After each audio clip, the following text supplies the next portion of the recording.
twongeye kubaha ikaze tubivuze kubana natwe 5 kuri 5 uyu wumva nitwa Paul Nyawe uyu ni umwanyamakuru agiye asohoka mu binyamakuru ariko uyu munsi twatogiye kureba mu gazeti ya leta amakuru yasohotsemo avugana n'abantu batwara ibinyabiziga mu muhanda nyabagendwa.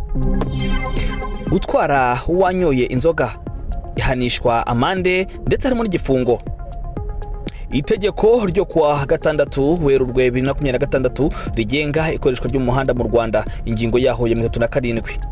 Gutwara ikinyabiziga wasinze. Umuntu wese utwara ikinyabiziga yanyoye inzoga zirengeje igipimo cyemewe n'amategeko abakoze icyaha iyo abihamijwe n'amategeko. Iyi ngingo kandi ireba ku batwara ibinyabiziga bisanzwe.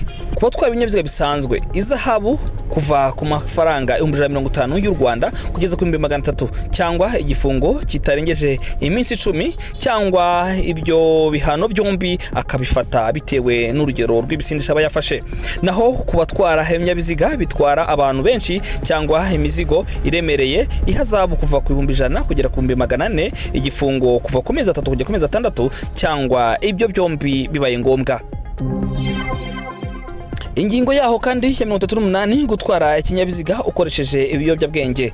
Umuntu wese utwara ikinyabiziga yanyoye ibiyobyabwenge cyangwa ibindi bintu bihindura imiterere aba akoze icyaha iyo abihamijwe n'amategeko rero. Ihazabu 150 kugera ku 500, igifungo kuva ku mezi 3 kugera ku mezi 6 kandi ashobora kwamburwa cyangwa guhagarikirwa uruhushya rwo gutwara ibinyabiziga burundu. Nanone kandi ku ngingo yaho ya 39 kwanga guhagarara utegetswe n'umupolisi. Umuntu utwara ikinyabiziga wese wanze guhagarara cyangwa agahunga iyo ategetswe guhagarara n'umukozi ufitiye ububasha aha abakoze icyaha iyo abihamijwe n'amategeko hakurikizwaho iki. Iyo abihamijwe n'amategeko ahanishwa ihazabu kuva ku 100 kugera ku 300, igifungo kuva ku minsi 15 kugera ku minsi 15 kugera ku mezi 3, ashobora kandi guhagarikirwa uruhushya rwo gutwara ibinyabiziga bye nawe mu gihe kimwe cyagenwe n'amategeko. Nanone kandi ingingo ya 40 nayo iragira iti gutwara ikinyabiziga mu buryo gushyira abandi mu kaga. Umuntu wese utwara ikinyabiziga mu buryo gushobora gushyira abandi mu kaga cyangwa gutera impanuka abakoze icyaha iyo abihamijwe n'amategeko hakurikizwaho iki. Iyo abihamijwe n'amategeko atanga ihazabu kuva ku 100 kugera ku 500, igifungo kuva ku mezi 3 kugera ku mwaka umwe. Nanone kandi ashobora kwamburwa uruhushya rwo gutwara ikinyabiziga igihe runaka. Ku ngingo ya 41 gutwara ikinyabiziga udafite uruhushya rwo gutwara. Umuntu wese utwara ikinyabiziga adafite ikinyabiziga mu muhanda nyabagendwa adafite uruhushya rwo gutwara ikinyabiziga permis aba akoze icyaha iyo bihamijwe n'urukiko. Utanga ihazabu kuva ku 50 kugera ku 100 y'amafaranga y'u Rwanda. Ingingo ya 42 gutwara ikinyabiziga udafite uruhushya rw'ikiciro. Nukuvuga umuntu wese utwara ikinyabiziga adafite uruhushya rw'umwemerera gutwara icyo kinyabiziga, urugero gutwara ikamyo ufite permis ya moto cyangwa imodoka nto uba ukoze icyaha iyo bihamijwe n'urukiko. Itanga ihazabu y'amafaranga y'u Rwanda 100 kugera ku 300 by'u Rwanda. Ingingo ya 43 gutwara ikinyabiziga perime yarahagaritswe cyangwa yarambuwe cyangwa se warayambuwe. Umuntu wese utwara ikinyabiziga kandi uruhushya rwe rwo gutwara rwarahagaritswe cyangwa rwarambuwe abakoze icyaha iyo abihamijwe n'urukiko rero. Atanga ihazabu kuva ku 100 kugera ku 300, igifungo ku minsi 15 kugera ku mezi 6 cyangwa ibyo bihano byombi. Ingingo ya 44 kandi kuvugira kuri telefone utwaye ikinyabiziga. Umuntu wese utwara ikinyabiziga akoresheje telefone mu ntoki abakoze icyaha iyo abihamijwe atanga ihazabu kuva ku 100 kugera ku 200.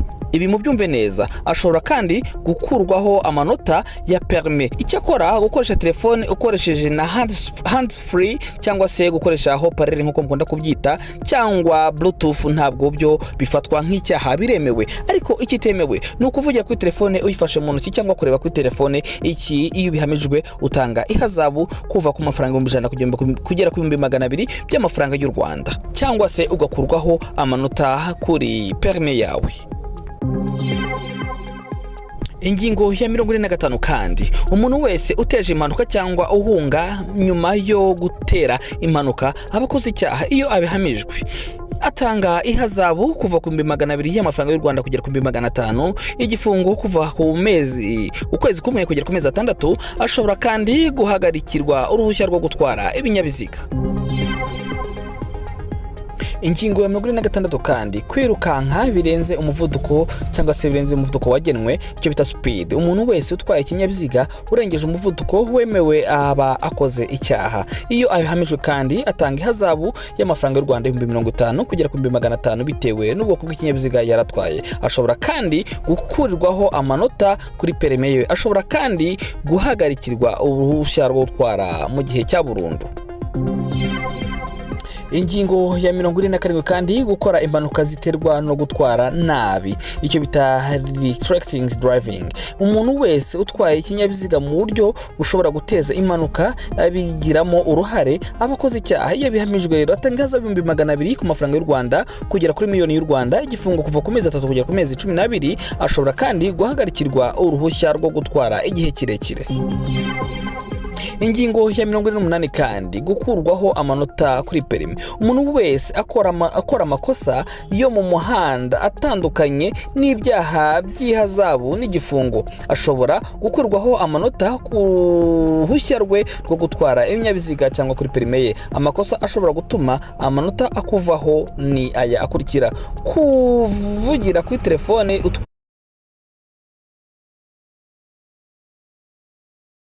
utwaye ikinyabiziga, kwiruka ibirenze umuvuduko wemewe, gutwara ikinyabiziga mu buryo bushyira abandi mu kaga, gutwara ikinyabiziga udafite cyangwa utagira icyiciro cya perme, udafite kategori mu magambo.